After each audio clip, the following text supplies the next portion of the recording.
Hello guys, it's me Hamza and you are watching H T reacts. क्या हाल चाल है जी? आप सबके ठीक ठाक हैं, अच्छे मज़े में? तो प्रोसीड करने से पहले हमारी रिक्वेस्ट है कि चैनल को सब्सक्राइब ज़रूर करें। पहली दफ़ा आए हैं तो सब्सक्राइब करें, पहले से मौजूद हैं तो जनाब बेल आइकन पे क्लिक करें। और आप हमें तरह तरह का कंटेंट जो है वो सजेस्ट कर सकते हैं।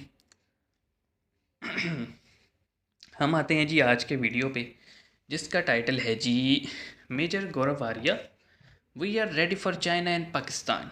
तो डिफेंस एक्सपर्ट जो हैं वहाँ से ये वीडियो है। कुछ एनालिसिस बहुत न्यूट्रल और बहुत अच्छे होते हैं, और कुछ हम समझते हैं कि वो क्योंकि एक मतलब इट्स सेल्फ बंदा जिस कंट्री का सिटीज़न होता है वहाँ की थोड़ी साइड ले लेता है। कोई बात नहीं, हम वीडियो देखते हैं, देखने के बाद पता लगेगा। शुरू करते हैं, 3 2 1 एंड गो। लाइक करिए, सब्सक्राइब करिए, बेल आइकन दबाना बिल्कुल ना मत भूलिए। भूलिएगा। और ये जी नहीं आपने मेरे बोलते जी। सवाल का जवाब नहीं दिया। आप वो भी बताइए सर, ये सवाल बड़ा उठाया जाता है और ये कि जब मकबूल हम जान वो देखे 75 वो उसका हाँ यार, वो बहुत देखे। पहली बात तो ये है कि पाकिस्तान की इसको सिर्फ एक फैक्टर नहीं है। इसको एक्सपर्ट कौन पाकिस्तान के कहते हैं? अंदर 85 ऑनवर्ड हमारे और बहुत सारे फैक्टर्स हैं, और उसके अंदर हमारा मामला बहुत सबसे इंपॉर्टेंट तीन मसला हमारा पॉलिटिकल करप्शन है, और उसके साथ हमारी स्टैब्लिशमेंट की इन्वॉल्वमेंट है, और उसके साथ हमारा जो है हमने आज तक अपने इलाके के अंदर कौमियतों को इकट्ठा करके उनके साथ आगे लेके चलने की कोशिश ही नहीं की। फिर हमारा डेमोक्रेटिक ड्रीम, हमारे बहुत बड़े मसले हैं, छोटे मसले नहीं है, बहुत ज्यादा मसाइल हैं, लेकिन बैनी हो हम उसके बाद भी सर्वाइव करते चले जा रहे हैं। इतना बड़ा मुल्क गिरते गिरते जो है साइड में इधर उधर गिरा गिरा के खराब करता है। एक बात बताऊं आपको, बाल्कनाइजेशन ऑफ पाकिस्तान जो है, अगर किसी ने कोशिश की है, ये मैंने इंडिया में भी कहा था, बहुत सारे लोगों से मेरे डिस्कशन में, बनारस हिंदू यूनिवर्सिटी में मैं वहां लेक्चर था, सारे यार कॉलेजेस हमारे इकट्ठे हुए थे वहां म्यूजियम में। मैंने कहा देखो, ये जब एक दफा ये होता है स्नोबॉल इफेक्ट, अगर पाकिस्तान की एक दफा इससे पकड़े तो ये फिर चल पड़ेगा, ये फिर रुकता नहीं फिर किसी जगह पे, क्योंकि होगा ये कि नहीं, छोटी ऐसा छोटी तो चीजें जब नहीं है। बनती हैं, जब जो न्यूक्लियस बनते हैं, वो न्यूक्लियस अपने अंदर एक एटम रखते हैं। तो जितना भी हम एक दूसरे की बाउंड्रीज का एहतराम करेंगे, जितना हम उनको स्टेबल करने की कोशिश करेंगे, जितना हम उनको बेहतर बनाने की कोशिश करेंगे, हम खुद स्टेबल होंगे। जी ठीक, लेकिन सर आप देखिए ना कि अगर वो तमाम कंट्रीज, आप इंडिया बांग्लादेश इन कंट्रीज को देख ली, इतनी तरक्की कर गए और हमने नहीं की, तो फिर गलती है ना, यहाँ पर कोई ना कोई सोच की या किसी चीज की। देखिए मैं नहीं तबसरा नहीं देखें, करना चाहता, मैं बांग्लादेश में जाकर मैं बात की थी, बहुत सारी मामला ऐसे हैं कि जिनमें एक एक होता है फॉरेक्स चलो पहले रिजर्व सुनते हैं आपका, यार। एक होता है आपकी एक्चुअल तरक्की। फॉरेक्स रिजर्व में मैं इकोनॉमिस्ट हूं, मुझे पता है बड़ी तरक्की की है, लेकिन आप मुझे बताइए 71 से पहले बांग्लादेश से एक भी आदमी मजदूरी करने के लिए भारत नहीं गया था। इस वक्त ट्रेडिशन एस्टिमेट्स के हिसाब से 1 करोड़ से ज्यादा लोग जो 2-2, 3-3 हजार रुपए की नौकरी कर रहे हैं। आसाम का बेसिक झगड़ा क्या है, बंगाली वहां पर आ चुके हैं। एक भी औरत जो है 71 से पहले बांग्लादेश में बाजार में नहीं बिकी थी। इस वक्त ट्रेडिशनल एस्टिमेट के हिसाब से को 20 लाख के करीब औरतें बिकी हुई हैं, 50,000 के करीब रेगुलर जो है वो औरतें पता इंडिया नहीं में मकबूल आती हैं, साहब कहाँ और से बकायदा पढ़ते हैं। वक्त आते हैं, वहां से ट्रांसफर होते हैं इंडिया के अंदर, अपनी फॉर्च्यून ढूंढने के लिए आते हैं और गोलियों से मारे जाते हैं, रोज को लाश होती है। ये क्या है? इसका मतलब यह है कि आपके फॉरेक्स रिजर्व तो हो गए, लेकिन आप उनको ट्रांसलेट नहीं कर सके किसी तक, आम आदमी तक। बहुत बड़ी सूरत हाल है वहां से। 20 लाख बंगाली पाकिस्तान में बैठा हुआ है, किसने बैठा हुआ है बेचारा। मैं चागी में डीसी था, आप खुद पता सोचे, नहीं वहां पर भाई। 17 बंगाली कुक थे, पानी 3 दिन के बाद वहां मिलता था, 3-3, 4-4 हजार रुपए को 20 लाख वापस क्यों नहीं जाते? ये बहुत ये बड़ी तल्ख चीजें हैं, इंसानियत के हिसाब से अजीब सोचे बातें ना, बता बड़ी रहे हैं तल्ख बार। चीजें हैं हर जगह। मेरे हिसाब से तो मुसलमान हो, बांग्लादेश बड़ा तरक्की हिंदू हो, याफ्ता है। सिख हो, कोई और हो, आप उसके दिल को करेंसी को एक देख दफा लो। अलहदा करके चीर करके देखें, वो बहुत तकलीफ में है, और उसको पता है कि मैं तकलीफ में क्यों हूं। इसलिए कि हमारे बॉर्डर जो हैं वो खूनी हो चुके हैं, इसलिए कि हमारे अंदर नफरत बहुत शदीद किस्म की हो रही है, हम देखना नहीं चाहते।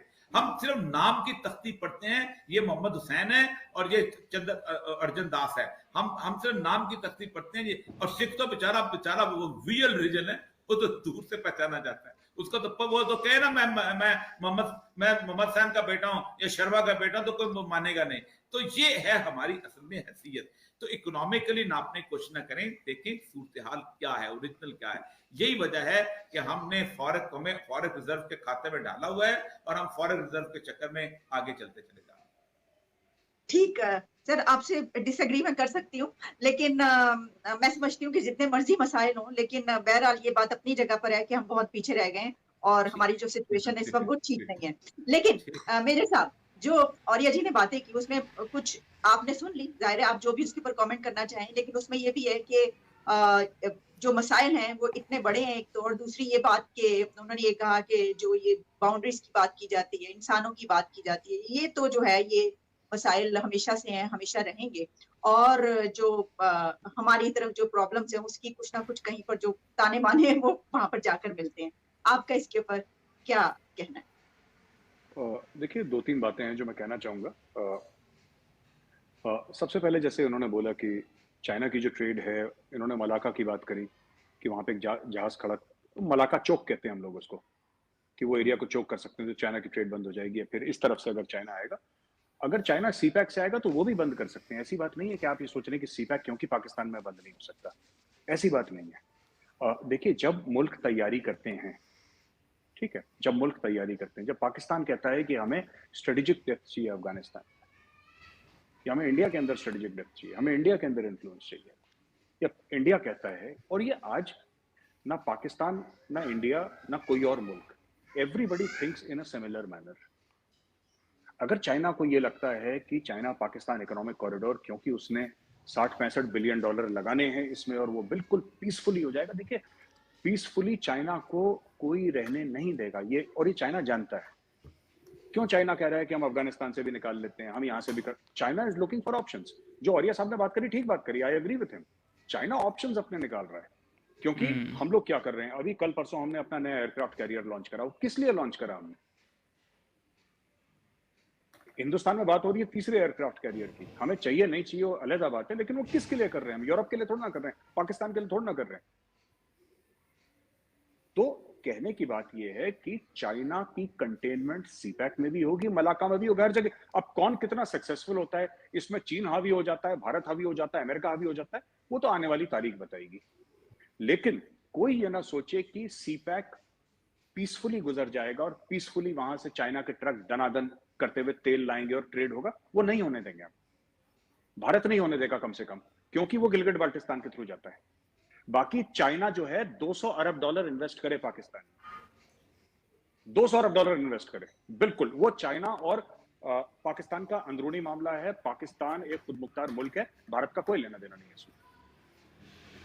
लेकिन वो जो मैंने 1994 का हवाला दिया था जो हमारे पार्लियामेंट का, भारत मानता है कि गिलगिट बाल्टिस्तान और पाकिस्तान ऑक्यूपाइड कश्मीर भारत की टेरिटरी है, वहां से चीन आएगा तो चीन को इसके रिपरकशंस होंगे, और जितना सीपैक है ना उससे दुगनी ट्रेड भारत के साथ चीन करता है, भारत के साथ हर साल हमारी 125 अरब की ट्रेड है। तो ऐसा यार नहीं है इतनी कि बड़ी चीन तो भारत आबादी को है। हल्के में ले सकता है। तीसरी बात, जो औरिया साहब ने बोला ना हाँ, कि वैसे जो अमेरिका चाइनीज यही ऐप चाहता है बैन कि हुई लोग हैं खरीदें हथियार, उनसे डेंट तो पड़ा ऐसी है, बात है, अच्छे हथियार चाइनीज हैं, लोग प्रोडक्ट बैन खरीदेंगे हुए और क्यों ना खरीदें, मतलब ठीक बात है, हम भी बेच रहे हैं, हमारा भी तेजस जहाज है जो लोग खरीद रहे हैं, हम भी हथियार बेच रहे हैं। ऐसी बात नहीं सिर्फ अमेरिका बेच रहा है, चाइना भी बेच रहा है, रशिया भी बेच रहा है, अब इंडिया भी लग गया, इंडिया भी बेच रहा है। कहने की बात यह है कि फॉरेन पॉलिसी इंडिपेंडेंट होनी चाहिए किसी भी मुल्क की। फॉरेन पॉलिसी इंडिपेंडेंट है, हम अमेरिका से भी हथियार खरीदेंगे, हम रशिया से भी खरीदेंगे, चीन से इसलिए नहीं खरीदेंगे, चीन के हथियार नकली हैं बिल्कुल। तो वी डोंट बिलीव, हमारे यहाँ कहते हैं चीन के बारे में, आई डोंट नो आपको इसके चाइना का बारे माल में है। पाकिस्तान में कहा जाता है कि नहीं, इंडिया में बड़ा नहीं, मशहूर हम है कहते हैं भाई कि चल गया तो चल चांद जाए तक तो वरना चांद, कहीं। हम भी यही कहते ये हैं। चीनी माल के लिए कहावत है, वरना आज शाम तो तक वी डोंट ट्रस्ट, और हम चाइना यही हमें कहते हैं बेचेगा भी भाई। नहीं हथियार, ना हमें चाइना से चाहिए, क्योंकि चाइना से अच्छे अच्छे हथियार वेस्ट से मिल रहे हैं, राफेल ये सब मिल रहा है आपको, यूरो फाइटर मिल रहा है आपको, ग्रिपन के हैं ये सब एयरक्राफ्ट है, तो we don't need China. But yes, China के साथ हमारी ट्रेड है। एक बात जो कही ना औरिया साहब ने, बांग्लादेश से लोग आते हैं, रोहिंग्या भी यहाँ पे आते हैं। 1971 की जंग हुई थी, उसके कई वजूहात थे, उसमें से एक रीजन ये भी था, हमारी जो प्राइम मिनिस्टर थी इंदिरा गांधी, उनकी स्पीच है, बीबीसी को इंटरव्यू दिया है, वो आप यूट्यूब में जाके चेक कर सकते हैं। उन्होंने उस समय स्पीच दी थी जंग से पहले, और ये जंग तो हुई थी दिसंबर में शुरू हुई थी जंग, लेकिन उन्होंने ये स्पीच गर्मियों में दे दी थी, अप्रैल मई जून जुलाई के बीच में, अगस्त तक उन्होंने स्पीच दे चुके थे कि असली जो हमारा प्रॉब्लम है वो ये है कि वहां पे बंगालीज जो हैं वो लाखों की तादाद में भारत में आ रहे हैं उस जमाने में। उनका ये था कि हमारे ऊपर जुल्म हो रहा है, पाक फौज वहां पे जुल्म कर रही है। फिर वही बात होमोदुर कमीशन रिपोर्ट, जिसके कुछ कुछ अंश मिलते हैं, बाकी तो हमने कभी नहीं पढ़ी होमोदुर कमीशन रिपोर्ट, हमने नाम सुना है उसका, but I have not personally read it, तो मैं कह नहीं सकता। मुझे लगता है कि डीक्लासिफाई अभी तक नहीं हुई है, इतना मुझे पता है उसके बारे में कि डीक्लासिफाई नहीं हुई है। अच्छा, ये जो बात इन्होंने कही ना कि अमेरिका, देखिए बात यह ना कि अमेरिका हर एक मुल्क को डील करना है दूसरे मुल्क के साथ। तो हमने ईरान के साथ तेल खरीदा, ईरान से हमने तेल लिया जब ईरान के ऊपर शदीद सैंक्शंस थे। क्यों? हमें जरूरत नहीं थी ईरान से तेल खरीदने की, हमें बिल्कुल जरूरत नहीं थी। सऊदी से हम तेल खरीदते हैं, उस समय ईरान कितना सस्ता दे रहा है, 10%, 20%। हमारा तो ऑलरेडी चल रहा था वहां से तेल का, सऊदी से, और चल रहा है आज से नहीं, कई कई दिहाइयों से, कई दशकों से चल रहा है। हमने ईरान से तेल इसलिए खरीदा क्योंकि अमेरिका ने बोला था मत खरीदो। टाइल्स। देखिए इसमें भी एक there is a geopolitical thing. आपको अपने आप को खुद मुख्तार अगर दिखाना है तो फिर आपको थोड़ा सा भाई अमेरिका मामा लगता है, खुद का, दूसरे का नहीं, बात तो खुद ठीक का। है। अगर आप चाहते हैं कि लोग आपको इज्जत दें और खुद मुख्तार आप बने, तो आपको करना पड़ेगा। अमेरिका कितना लेट गया, सामने किया, कैट्सा लगा देंगे, कैट्सा आपके ऊपर लगा देंगे, सैंक्शन लगा, मतलब तुम्हारी, देखो तुम्हारे सैंक्शन हैं, तुम्हें लगाने, तुम लगा दो, तुम्हारे सैंक्शन हैं, तो हमसे, हमें क्यों डरा रहे हो यार कि हम सैंक्शन, हमें क्यों आंखें दिखा रहे हो, तुम्हें लगाने लगा दो कैट्सा। नहीं लगाया उन्होंने। हमने S-400 खरीदा। जो ओरिया साहब कहते हैं कि देखिए वो ह्यूमन ट्रेजेडी है कि जिस तरीके से औरतों के बारे में उन्होंने बात बोली, वो एक ट्रेजेडी बड़ी, और मैं भी मानता हूँ ट्रेजेडी, ओरिया साहब भी मानते हैं, आलिया जी आप भी मानती हैं। मेरा कहने का मतलब है कि फॉरेक्स रिजर्व्स बहुत, आपकी इकोनॉमी का एक बहुत बड़ा बैरोमीटर जो है वो आपके फॉरेक्स रिजर्व्स हैं। आज की बिल्कुल ठीक तारीख में, बात है। आज की तारीख में अमेरिका और रशिया जो भारत की इज्जत करते हैं, इसलिए नहीं कि भारत उनको योगा सिखाता है या उनको हमारी बॉलीवुड की फिल्में बहुत पसंद है, वो इसलिए इज्जत करते हैं क्योंकि 600 अरब डॉलर हमारे पास है और उनको उनमें से कुछ पैसा चाहिए। ये दुकान है बहुत बड़ी ना, दुनिया मंडी है, ये सबको चाहिए। और हम सिर्फ अमेरिका से, हम सिर्फ, आखिरी में ये कहूंगा, हम सिर्फ अमेरिका से हथियार नहीं खरीद रहे। ऐसी कौन सी फॉर्च्यून 500 कंपनी है जो इंडिया में नहीं है, और अमेरिका की कौन सी ऐसी बड़ी नामचीन कंपनी है जहां पे इंडियंस उनके बोर्ड में नहीं है, उनके चेयरमैन नहीं है, उनके सीईओ नहीं है, या उनके top vice president, senior vice president level पर नहीं है। हमने अमेरिका के साथ अपनी इकोनॉमी को इंटरलिंक कर दिया, हमने चाइना के साथ अपनी इकोनॉमी को इंटरलिंक कर दिया। चाइना अगर ये सोचे कि वो भारत के बिना रह सकता है, तो ये चाइना की बहुत बड़ी गलत गलती फहमी है। है। और अमेरिका हमारे ना, हम चाइना के बिना, कोई एक के बिना नहीं रह सकता, because this is become a global village. बिल्कुल जी। तो मेजर साहब की हमने डिटेल में बात सुनी, और जहाँ तक मैं कहूँगा जनाब, बिल्कुल 100% सच्ची बात है। दुनिया आजकल हर कंट्री ना एक दूसरे पे डिपेंडेंट है। कुछ किसी पे ज़्यादा डिपेंड करते हैं, कुछ कम करते हैं।